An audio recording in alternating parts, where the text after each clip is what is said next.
Lui était l'architecte militaire en chef du roi Soleil. À l'époque de Louis XIV, Vauban fut chargé de bâtir des forteresses et des citadelles pour protéger le royaume de France contre ses ennemis.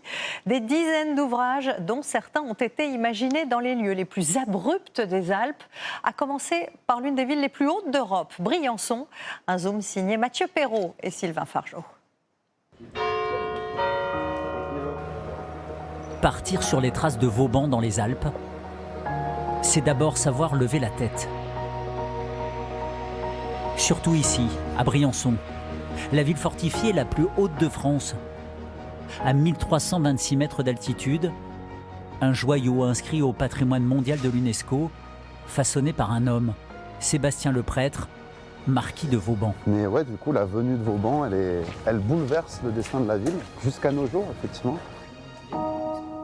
L'ingénieur militaire arrive ici en 1692, envoyé par Louis XIV pour protéger le royaume de France contre les ducs de Savoie. Selon certaines sources, Vauban arrive avec une chaise à porteur, avec un âne devant, un âne derrière. Il faut s'imaginer que cette gargouille qu'on est en train de parcourir, qui est vraiment typique de Briançon, c'est l'axe principal pour traverser la ville. Donc vous imaginez, Vauban qui veut faire des fortifications ici, se rend compte que ça va être peut-être plus compliqué que prévu. Mais pas de quoi le décourager. La ville médiévale est vite ceinturée d'un rempart de 3 km de long et Vauban ne va pas s'arrêter là.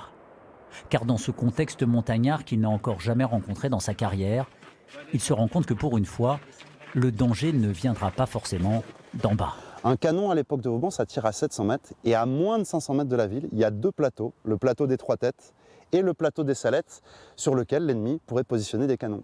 Et Vauban comprend qu'en fait, il faudra faire et construire des forts sur ces hauteurs. C'est ce que fera son successeur, le marquis d'Asfeld, en suivant ses recommandations, notamment au fort des Têtes. Perché à 1440 mètres d'altitude, un camp retranché, bâti sur 36 000 mètres carrés, qui se prépare à un destin bien plus pacifique. C'est ici que seront accueillis plus de 1000 athlètes venus du monde entier en 2030, dans un village olympique des JO d'hiver, organisé en France. On peut imaginer des anneaux olympiques ici où on viendrait se prendre en photo? Ah oui, je pense, oui. Je pense que ça restera le site olympique et le village olympique le plus exceptionnel des Jeux. Mais pour le moment, ce site classé monument historique tombe en ruine. Les casernes sont ouvertes aux 4 vents et l'intérieur n'a quasiment pas changé depuis le XVIIIe siècle. Là, c'était tous les canons. Il y avait entre 70 et 100 pièces de canon ici, et à l'étage, c'était les fusils, tout à fait. Et là, on peut imaginer peut-être une salle de musculation pour que les athlètes viennent se préparer. Ah, on pourrait, effectivement, tout à fait. À l'étage de cet arsenal, nous découvrons ce qui pourrait devenir l'une des chambres du village olympique. Voilà, vous avez la chambre témoin. Ah, voilà. Mais en fait, ça sera à peu près comme ça. Ça sera à peu près comme ça. Ça sera à peu près comme ça. Une chambre avec une cuisine. Chambre d'athlète, est-ce que la literie sera meilleure? On l'espère. On va faire un effort. Difficile tout de même de se projeter, tant le chantier paraît pharaonique. Pour un village olympique qui deviendra, après les JO, un nouveau quartier d'habitation de Briançon. Le seul moyen, selon les élus, de sauver ce patrimoine exceptionnel. Là, on imagine, quand on avance, boum. Avec une vue imprenable sur la vieille ville et les sommets alentours. Effectivement. Je vais faire comme les athlètes en 2030. Alors, Ouais, c'est ça. A priori, la vue ne va pas changer d'ici 2030. Exactement. Nous quittons Briançon pour rejoindre à 30 km au sud un autre héritage de la ceinture de pierre édifiée par Vauban. Mont-Dauphin, une place forte, construite de toutes pièces sur le plateau des 1000 Vents. À 1000 mètres d'altitude, la cité a été imaginée pour héberger 200 soldats et autant d'habitants, mais aujourd'hui, au creux des remparts, dans l'une des casernes. Bonjour Daniel. Bonjour. Ça sent bon chez vous, hein? Oui. Bon, ça c'est l'équipement requis. Exactement, faut que je m'équipe. Des meules de raclette ont remplacé les mousquets et les baïonnettes. Le spectacle. Ce sont les petites protégées de Daniel. Raclette, je vois écrit sur les petites étiquettes. Je me permets de toucher. Allez-y, allez, regardez. Voilà. 14 kilos. Voilà, 14 kilos et demi. Ça fait une belle roue de secours. Oui, oui, tout à fait, ouais. Il n'y a pas besoin de le retourner là. Non, celui-là, il est bon, vous pouvez le reposer, voilà. C'est prêt à être mangé. 12 mois d'affinage. 12 mois d'affinage, tout à fait. Sous les voûtes, quoi. L'humidité et la température sont constantes parce que vous avez des murs qui font plus d'1,50 m. Donc avant que la chaleur ou le froid perce, il faut du temps. C'est l'un des secrets les mieux gardés de mon dauphin. Mais ici, nous ne sommes pas au bout de nos surprises. Nous passons de la cave au grenier. Je vous fais la surprise.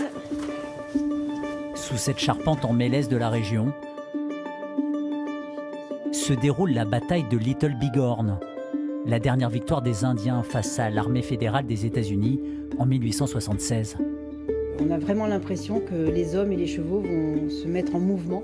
Le sculpteur était, dans sa première vie, kinésithérapeute, et donc il connaissait parfaitement le corps humain, et puis apparemment il connaissait aussi bien le corps des chevaux. Sous nos yeux, 35 sculptures monumentales de l'artiste sénégalais Ousmane Sow, et des combats tellement réalistes qu'ils donnent des frissons. Les visiteurs, ils sont très calmes. Ils ne se parlent pas beaucoup, ou s'ils parlent, ils se chuchotent. Et c'est vrai qu'on a envie de s'imprégner, de rentrer dans la bataille, et on ressort, on reste un peu dans cette bulle. On est un peu chamboulé quand on Oui, oui, oui. Une émotion qui nous accompagne à l'heure où le soleil descend sur les montagnes. Notre route continue le lendemain en direction de Colmar-les-Alpes, une petite cité classée cette année parmi les plus beaux villages de France. Dans l'une de ses ruelles médiévales, une échoppe attire notre attention. C'est celle de Christelle, la costumière, qui crée ou restaure des tuniques historiques. On s'inscrit dans la matière. Voilà. C'est ça qui est... C'est émouvant en fait. D'autant plus que ces costumes sont utilisés régulièrement dans le village, comme pour le tournage de cette série. Revoilà le cours sur pattes. Colmar 1700, une plongée humoristique dans l'époque de Vauban. Arrêtez de faire cette tête. Quand on voit après le costume qui prend vie, oui, c'est une forte émotion. Voilà. C'est lié à la passion. Alors impossible pour nous d'y échapper. C'est l'essayage alors. Voilà. Par-dessus la doudoune. Oui. Oui, parce qu'il fait froid. Ça glisse. Ils n'avaient pas de doudoune à l'époque. Non, mais vous voyez, les vêtements étaient assez bien étudiés. Les revers, très certainement, ils s'en servaient pour se chauffer les mains, les retourner. Ça peut être utile à Colmar de se mettre chauffer au les mains. chaud, oui. Ce froid glacial de Colmar-les-Alpes a même visiblement fait peur à Vauban. Il en parle dans ses mémoires. Non, je n'irai pas à Colmar à cause des glaces et que je suis enrhumé, à tousser toute la nuit. Mais l'architecte a tout de même fini par venir et a laissé sa trace dans le paysage, avec 2 forts sur les hauteurs de chaque côté du village. Nous montons à l'un d'entre eux. À l'époque de Vauban, le fort de Savoie jouait un rôle de verrou à la frontière du royaume de Louis XIV. Ce qui explique aussi l'épaisseur du mur. Il y a une épaisseur à la base de 4 mètres pour vraiment se parer à d'éventuels tirs de canon. Voilà, c'est à l'épreuve de la bombe, on disait. Et effectivement, la frontière entre le royaume de France et les États de Savoie est juste à quelques kilomètres entre Colmar et Alos. Ce fort dissuasif, comme beaucoup d'ouvrages pensés par l'ingénieur militaire, ne sera jamais attaqué. Notre route se poursuit plus au sud, en direction d'Entrevaux. En marchant sur les traces de Vauban, nous allons faire une découverte insolite. Au milieu d'un village entièrement piéton. Ah oui, effectivement, c'est la caverne d'Ali Baba. Caverne d'Ali Baba, mais avec des motos. Avec des motos. Sur 3 étages, voici la collection exceptionnelle de Franck, un passionné qui a repris le flambeau de son père, une histoire de famille dédiée aux 2 roues. C'est incroyable, du sol au plafond. Ah là, jusqu'en haut. Sur 3 étages. Vous avez combien de motos 105. 105 dans le musée. La plus belle pièce, celle que vous préférez? Celle que je préfère, c'est la moto sacoche. Moto sacoche? Je l'ai gardée plus de 20 ans dans mon salon, à la maison. L'année dernière, j'ai sorti, parce que j'ai enlevé une moto, j'ai mis ça là. Ma femme m'a dit, mais on va changer un peu à la maison quand même. On va changer la déco. Voilà. On a eu de la chance d'avoir ma mère et ma femme qui étaient conciliantes. Là, il n'y avait pas de vacances, il y avait pas on va à Tahiti, on va à droite, à gauche. Tout ce qu'on pouvait, c'était les motos, tout le temps les motos. Ça, c'est quoi? C'est à vos enfants, ça? Ça, c'était à mes fils. Quand ils avaient 7-8 ans. Bon, à Noël, mon père ne savait jamais quoi acheter. On achète tout grand au petit. Bon, ce que tu veux pas. Ouais, c'était une moto. Hein. On partirait volontiers en balade avec Franck, mais c'est à pied que doit s'achever notre voyage, jusqu'en haut de la citadelle qui domine Entrevaux, accompagné par Gérard, un habitant du village. Il faut combien de temps pour monter Une petite montée tranquillement, 30 minutes. Voilà.